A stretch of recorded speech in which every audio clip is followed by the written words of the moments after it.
The Steelers roster heading into the 2026 season is one of the most intriguing in the NFL. It's a mix of some proven veterans and some promising young talent. Some position groups are among the league's best, while others still have some major concerns. Today, we're going to rank every Steelers position group from worst to best, so let's get into it. Number 7, we have the special teams unit. Chris Boswell still is one of the best, if not the best kickers in the NFL, and is the saving grace of this unit. I expect another elite year out of him, but the main concern is this group is that they lost Danny Smith, the beloved leader and special teams coach, over the offseason.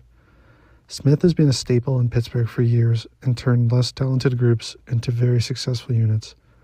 The punt game has been an issue for years, and the Steelers are going to turn to Cameron Johnston to try and right the ship this year. The front office directly attacked the issues of this unit in the draft, adding Caden Wetchen out of Iowa in the 4th round to be the full-time return specialist. I'm not expecting this group to cause many issues in 2026, but they certainly are the weakest unit on the roster. We're going to give this group a C ranking. At number 6, we have the offensive line. Probably the hardest group to rank because of the question marks surrounding it. Broderick Jones coming off a neck injury, and his ability to play this year is still in question. Max Ahenachar, the first-round pick, could be a Week 1 starter.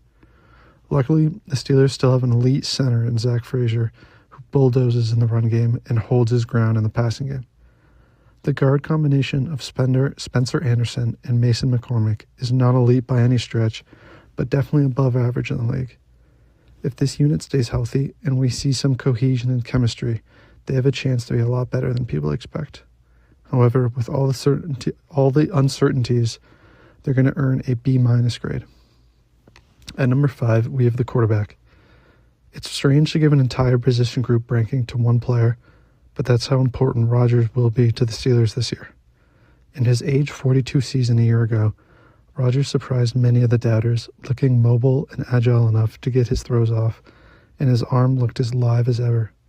He did enough to get the team into the playoffs while dealing with a broken wrist on his left arm. With another year under his belt to gain some chemistry with his playmakers, another year removed off the Achilles injury, and hopefully some better protection up front to keep him healthy and upright, there is no reason Rodgers can't have an even better season for the Steelers in 2026. Rodgers earns a B grade heading into the season. At number 4, we have the group of weapons. This is an area the Steelers have struggled in for a long time, ever since the infamous Killer B days long ago. Last year, they were very disappointing, as Metcalf's first year in Pittsburgh was truly devastating, and Calvin Austin never took the step up many people expected. Arthur Smith did everything he could to tank this offense, using all 4 tight ends, leaving none of them able to make a significant impact on the games.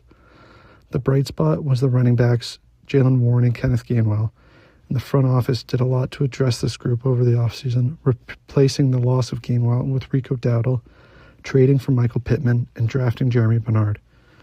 The departures of Jonnu Smith and Connor Hayward free up Pat Freiermuth and Darnell Washington, who I expect to have career years.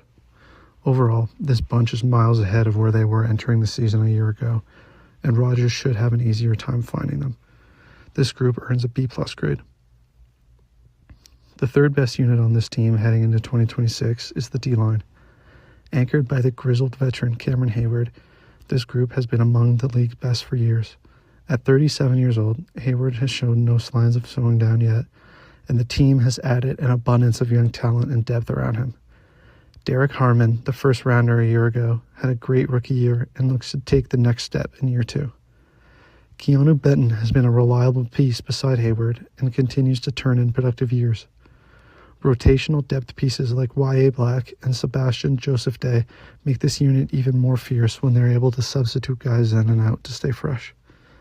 Expect the Steelers D-line to make a major impact in 2026. They earn an A- grade. My second favorite unit on the Steelers roster is their linebacking core. The group is really broken down into edge rushers and the off-ball tacklers. The edge rushers are second to none in the NFL. TJ Watt, Alex Highsmith, and Nick Herbig form easily the best edge rushing trio in the league, and Jack Sawyer is a nice depth piece to add to the group. The outside linebackers have always been the staple and focal point of the Pittsburgh defense, and this group has no reason to change that. The middle linebackers are not quite as impressive, but they're no slouches either. Patrick Queen and Peyton Wilson will get most of the work, and they've been a quality duo. I expect Peyton Wilson to take a nice leap heading into year 3 and see an increased workload and snaps, likely at the expense of Queen. Overall, the linebacking core of Pittsburgh is one of the best in all of football, and it earns an A grade. The best unit heading into 2026 is the Steelers' secondary. Joey Porter Jr. has quietly emerged as one of the best shutdown corners in all of football, and the Steelers capitalized on that by pairing him with another elite corner, Jamel Dean, the top free agent cornerback on the market. Jamel Dean has been one of the more underrated DBs in all of football for quite some time over in Tampa. That pairing should allow Jalen Ramsey to play some more center field while he plays safety, a position he will have a full offseason and training camp to work at for the first time. He transitioned quite nicely in 2025 on the fly, and so it's exciting to see how he'll look full-time in 2026. Deshaun Elliott returning from the knee injury will be a big lift to the unit, as he's one of the best in-box safeties in football, creating havoc in the run game and manning up tight ends and receivers well.